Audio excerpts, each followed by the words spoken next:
So we're here at 1871, and you just won the Power Moves by G's. Got the money? Yeah, it feels good, man. We've been working really hard on Wyzerr, so we've been connected to Power Moves for a while, since Power Moves Detroit in, I believe, 2015. Okay. So it's good to be back and to really kind of receive this recognition. Really fantastic. So cool. So we're up here from South Florida. You know that. This is our show, 2Techies. Yeah. The whole base is trying not to be too technical. So it's kind of a play on word. Okay. Even though we got two tech people sitting there Okay. talking. We kind of developed that along the way, so that's our whole thing. 2Techies, okay. Yeah, 2Techies. That was always a name, but the too technical part. Somebody's like, "Oh, so y'all trying not to be too technical?" I was like, "No, but that works. That works too, though. We're gonna take that and add it in."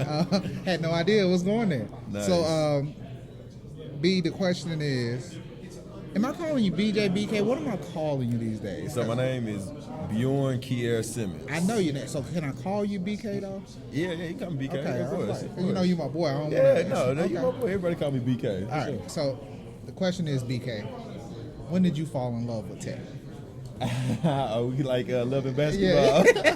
You the only person that actually got it. We like loving basketball. Okay.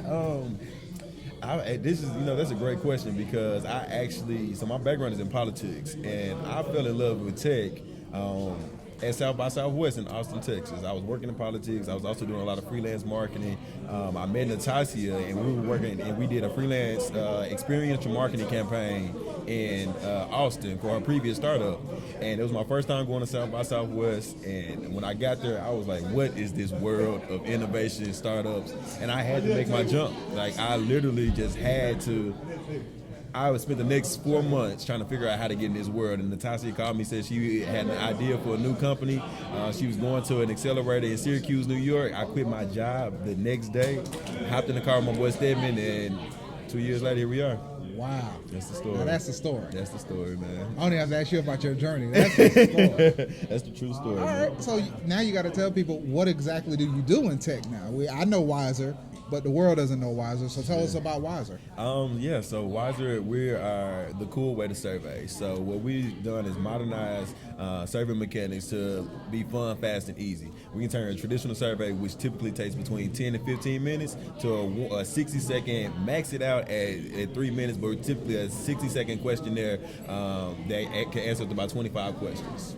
Okay. Yeah. So in politics, you do a lot of surveying, so this still is kind of in your world, but on a different platform. I would definitely say that. I've always been millennial driven. Even when I was working in politics, I was always trying to figure out what are modern ways to do things, right? Leveraging technology. How can we capture the millennial voice? I'm really big on the question, how was your experience? And so Wyzerr is giving us a vehicle or tool to kind of capture that. So we're doing some dibble-dabbling in politics a little bit, doing some quick polling, doing a lot of poll surveys, measuring customer satisfaction is really our sweet spot. What I love about Wyzerr is that we built a platform that can grow. And we're not limited to one what thing, you can do. to what we can do. And so that's the really cool thing about our company. All right, so enough about all that. What's your favorite craft beer or your favorite craft cocktail? So, all right, so now we're in Cincinnati now, right? Okay. And I wasn't a beer drinker at all. So I came out of Atlanta. I was in Atlanta, Georgia for about 4 years. And I'm a cocktail guy. I was never a beer guy, but once I got there, there's this really cool company, Ryan Geist. And it's a Cincinnati brewery. And Cincinnati's a brew town, so they got beer everywhere. So my friends in Cincinnati have assimilated me to the beer culture. So they switched me up. So now, I try to avoid the beer belly as much as I can, but I take a Ryan Geist or Corona, kind of keep. Ryan Geist. Yeah. I'm about to look that up. Check it out. It's a Cincinnati We're trying company. to curate the best of the best now. So for non-traditional beer drinkers to drink, we know it's normally really good. You have to break down their taste buds. It's true. But what's the cocktail of choice though? You can tell us that. So my cocktail of choice right now, I love Tito's. Tito's. Everybody's on Tito's vodka, man. Listen, I'm from Arkansas. It's a Texas company. Texas, like our sister state. Right. So I'm a Tito's and water guy, man. Tito's with water, lemon and lime.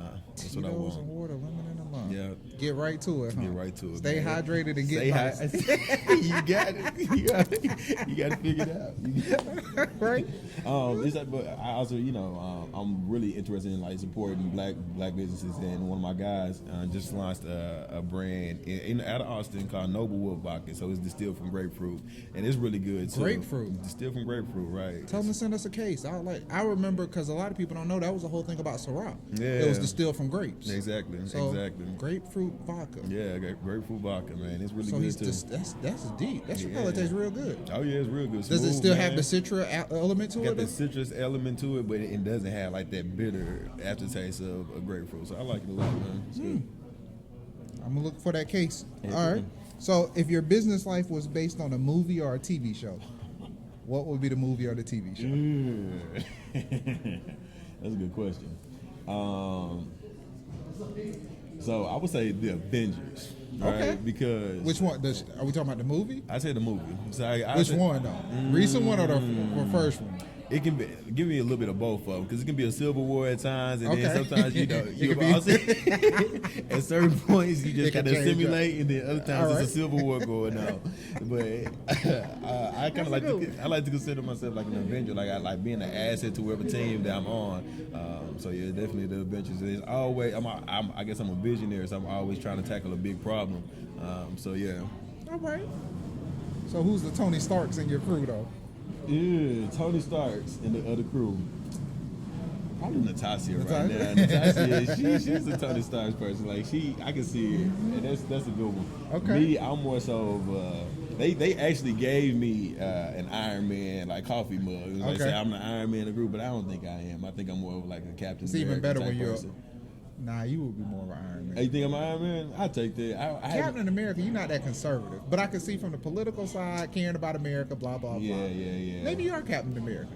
Maybe you're a mix. I'm a mix. That's why I haven't really found my niche because sometimes I can be the Hulk too. Like Just go off. It just go off. That's a good one. So I can get beastie at times, man. So I haven't really found my character yet. All right. Make my own. Black Panther, if anything. If I was to make a choice, I'd be the Black Panther all day.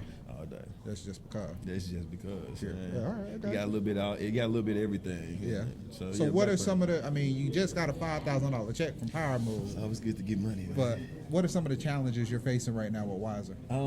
So that's a great question as well. It's just so Wyzerr has been very fortunate to receive a lot of success over the course of the last year, and we bootstrapped for an entire year. So we're not an overnight success by any means. Right. I mean, from sleeping on the floor to being in an apartment, 2-bedroom apartment with 4 founders. I mean, 4 people at one time. To we paid our dues. You know, Right. we definitely paid our dues to get to where we are, and so it's just really cool to now be in a transition period. So we're transitioning from a startup to a full functioning company, and that's not necessarily taught. You know what I mean? Right. Like you really kind of have to go out and find that out on your own. Even if you go through an accelerator, accelerators and incubators show you how to be a great startup, but I wish there was somewhere we can go to learn how to be a great corporation. Like, how can we learn to be an Apple? How can we learn to be a Google? So even when you're big, you want to know how to just keep being bigger and just keep keep doing it getting efficient. bigger. Exactly. Because I don't think we're big. I mean, now we have about 12 employees. You know, we're making money, but how do you put efficient systems in place? What's the 12 model? employees can be like managing 100, It is. but 100 is definitely not like managing 1,000. Exactly. That's 2 different worlds. It's When totally you different words. You got to learn that too. right, because up to 100 people, you might still know a little bit about each and every employee. Sure. Maybe. Sure. And that's if you got a good photographic memory and other qualities. Sure. But when you get to 1,000 people, you're not impossible. gonna know everybody there no more. You're gonna lose impossible. roots with somebody. And you also have to put so much responsibility on others To do your job, to yeah. do their jobs. And they Delegation becomes big delegation becomes big, and as a startup founder, that's hard too. Like because you got to let go of things. You gotta let go of things, and then you have to trust people. You also have to take time to train. And me, I'm a salesperson, so I want to constantly be selling. So it's You hard wanna for go me. instead of slow down and realize you got to build certain things. Exactly. I got you. Exactly. So, with that being said, a lot of things about growth in our community has been focused around 2 words. And when you hear these words, first thing I want to know is your gut response. All right. Then we can talk about it. Diversity and inclusion. So I hate diversity and inclusion. I like to say diversity and innovation because inclusion seems forced, and I think it's time for companies and corporations to really innovate the way they innovate their practices and their cultures, and so diversity would be adopted as opposed to imposed, like corporations in their culture right now. I'm actually not even gonna talk. That was about the most precise answer. I think I'm gonna just let that one slide because I want to get right to the next question, which would be, what would be your plan then if you had to implement a plan to solve diversity and innovation? Sure. What would be your plan? And I think we talked about this a little bit at South by Southwest. Well, this is kind of like my passion project. Right. Like, so I kind of like behind the scenes study this a little bit, and I'm looking at, I always and studying what's going on in Miami and what Power Moves is doing, what I'm Black in Tech is doing, what Code 2040 is doing. I just like to be aware of where things are going, but I think what's missing is that at some point we have to adopt culture within this technology space, and I think tech and culture go hand in hand more so than people think. If you think about especially African American males, they want to be rappers, they want to be in the film industry, they want to be in the music industry, and so how can we adopt that excitement? When you pull up in that Bentley and you tell them how you got it, that's like how you get that? Because I was Wyzerr. You ever heard of my company? That's when they'll want to be like you. I think it's the thing. It's the exploitation. The new rock stars, man. Right. People don't know you. You know what I'm saying? Yeah, that's true. And if you making money, Brian Burkeen is here. You have some people that the guy that had closed the biggest deal on Shark Tank, he was here. Yeah. They don't see us. Yeah. If they don't see us, they don't know. That's if true. kids see us and they're like, wait, you dress like that, you got that watch, and you do tech, they'll change their mind. Yeah. It's like Denzel, Frank Lucas. Exactly. Well, the mama came up and she was like, baby, now, I don't ever talk about what you're doing, but you know, if your brothers, they look up to you. And if you wanted to be a doctor or a lawyer, they would be doctors or lawyers. They would follow you. And basically what she's saying, I know you dealing drugs. Yeah, I know. Because now all your brothers deal drugs. It wasn't none of your brothers dealing drugs until you did it. Right. But now that you got them here, you need to get them out of it. And I think that's our thing. Sure. Rappers, basketball players need to sometimes come back and tell the truth of those numbers. They do. You got a 2% chance to be where I'm at. Exactly. Very true. But anybody can be an entrepreneur. There's 1.5 million open opportunities to be in cybersecurity. Like, it's a different world. That's true. Ain't nobody getting cut from my team. That's true. So even if we pick, some of these superstar teams, Golden State ain't cutting nobody to pick up a rookie. That's true. A rookie gonna sit on the bench for the next 3 or 4 years. You can get recruited, but you still gonna sit on the bench. They solid. Yeah. But hold on. Yeah, but I'm with you, man. You know how it is. No, I love it, man. I think you hit on a big point in that. Rodney Williams, he always says Rodney, what our boy listener, we're listening. He always says we're the new rock stars, right? Yeah. And I think we actually have to accept that on a certain level, and it's because we need to be responsible and cultivate new entrepreneurs. I'm a huge fan of entrepreneurs. I don't believe that corporations, we can require or expect corporations to fix like the unemployment issues or the economic issues within our community. At some point, we got to bring that power back, and entrepreneurship is a way. And sometimes we got to tell the story the right way. True. Like Rodney got a golden line at Cannes. Rodney lives like a rock star, which I appreciate because a young kid could see Rodney's profile and they wouldn't be able to know whether Rodney was a director, an actor, or a rapper. You can't tell. He got the mohawk, he got the look, he dressed, he carries himself. All tech people aren't introverts that just sit behind a computer. And he's accepted by it. He'll wear the cut up jeans to the White House because that's exactly who he is. Right. And I love that about him. You know what I mean? He even tell me sometimes, man, take your blazer off, man. You don't relax a little bit. You know what I mean? But you got to relax around Rodney though, because if you get a drink, 1 turns into 7 real fast. That boy get locked. Hey, okay, man. Good. So speaking of the White House, you got 1 year. Total access, money, time, phone, company, everything. Who's the one person that you would spend that 1 year with as your mentor? As my mentor, personal mentor? Personal mentor. That means he might be funding you. He might be doing anything. Total access. Bob Johnson. Okay. From former CEO of BT. right?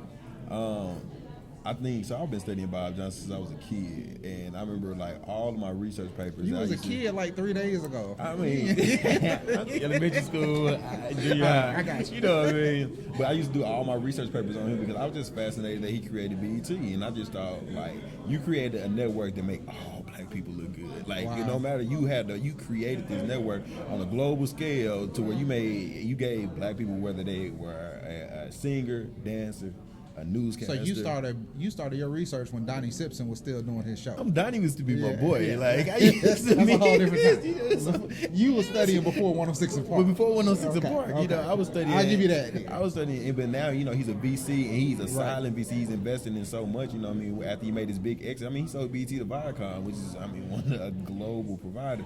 And so that he was a startup founder at one point. Like BT was a startup at one point, and now for him to make such a huge exit, that's huge. Of course, I guess I always say Barack Obama being a mentor, but as far as watching somebody's growth, Bob Johnson is somebody that I really would love to just sit down and have a conversation with, and hopefully he'll invest in one of my ventures.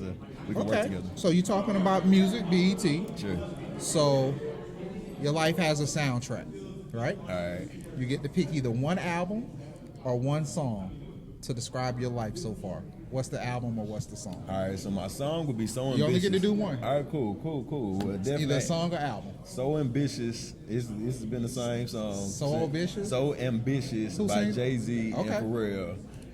You know the song. I know the song. I'm so ambitious. You know what I mean? I'm a Jay-Z fan. I got you. It's jazzy. Like So Ambitious. Like that song fuels me. Anytime that I feel like I need to go in the room and kill it, I just put that on. It's like can't nobody stop me here. But Mine's is still what's that? Can't Knock the Hustle. Can't Knock the Hustle. Yeah, okay, Yeah. that's a good one. You gotta be some Jay-Z. Just because I got Jay and you got a little bit of Mary in the background, and Mary had no idea she was getting onto a classic album. Auntie Mary. Yeah, Man. Auntie Mary was still singing it. All right, so Album. What would be your album? I'm curious. Reasonable Doubt, man. Okay. All right. Reasonable Doubt, 22 Twos. That's why. That 22 Twos, Classic gangster. and then the song with Biggie. I got you. It's so many elements on that album. You can just let it ride too. You just never knew where he was gonna go. Yeah. And I remember I heard that album for the first time in Smith Hall, 1997, at FSU. And a chick from Miami actually was playing. I was like, "What are you listening to?" She was like, "This Jay-Z." I was like, well, "Who?" She's like, "This Jay-Z." I was like, I was good with Biggie at that point. Yeah. Jay, what? And I was like, "Let me go." Went to the Change store your the life. next day, and God, ever since those albums came out, I was a dude. Remember when Jay was like, "I know y'all getting this in December, but don't worry about it. Still roll the windows down, let the cold air." That was me. you. It was chilly. Still had the windows down when the album came out. So That's what's up. New York lifestyle. yeah, What's up? got it. And a lot of people until they hear my voice, like when I'm relaxed, Yeah. like, "Oh, you got a southern accent." Otherwise, a lot of people used to say, "Oh, you from up north? You from New York or something?" 'Cause I moved that way. You move that way. You do. You gotta make moves. For sure. If I sit silent, I ain't making no money. Something wrong. I'm sick or I'm actually trying to relax. And even when I'm relaxing, I'm still trying to figure out a way to make more money. Life costs, man. My kind of guy, bro. So we're in the game of life. Cool. We call this the game. Sure. Tombstone, the plaque, whatever it is that represents you. What is that legacy? What is the walkaway? Great question. What is the legacy you want to leave? I would love my legacy to be almost close to Disney as in anything is possible because I came from like Little Rock, North Little Rock, Arkansas, and to be like here in Chicago pitching for Power Moves, I was in Philly for the DNC National Convention a couple weeks ago. To be able to do the kind of things I've been able to do, like people where I'm from, they don't even understand what tech is. Right. I would go home, I had to explain what a startup is, and I didn't know my life was going to go here. I always thought I was going to be an A&R, work for Bad Boy Entertainment, like Def Jam. That's what I wanted. That's where I always thought I was going to go into, and for me to. So you think you went from A&R to politics to tech? To tech. You really wanted to change people's lives. That's That's what you really want. maybe so. So I guess my legacy, I wanted to be like turn your dreams to reality with love. Like if you can't do it with love, like you're doing it for the wrong reason. But if you can turn your dreams into reality and fuel that with love, and I try to carry myself with that. Like I try to cultivate relationships when I can. I don't think there's a job too big or too small for me, or a person too big or too small for me to know. So if I can exude that, that's what I want to exude. All right. So let the people know how they can get in touch with you on social media. Yeah, man. So, of course, you can follow us at Wyzerr, Wyzerr. Of course, my Instagram is @BK_Simmons, LinkedIn, Bjorn Simmons, Twitter, Bjorn Simmons, Facebook, BK Simmons. Pretty active on there. So, yeah, reach out. All right. Close it out. We got a tradition at Digital Grass and We Are Tech. In our meetings, we go around, everybody says one word to close out that meeting. So I need your one word.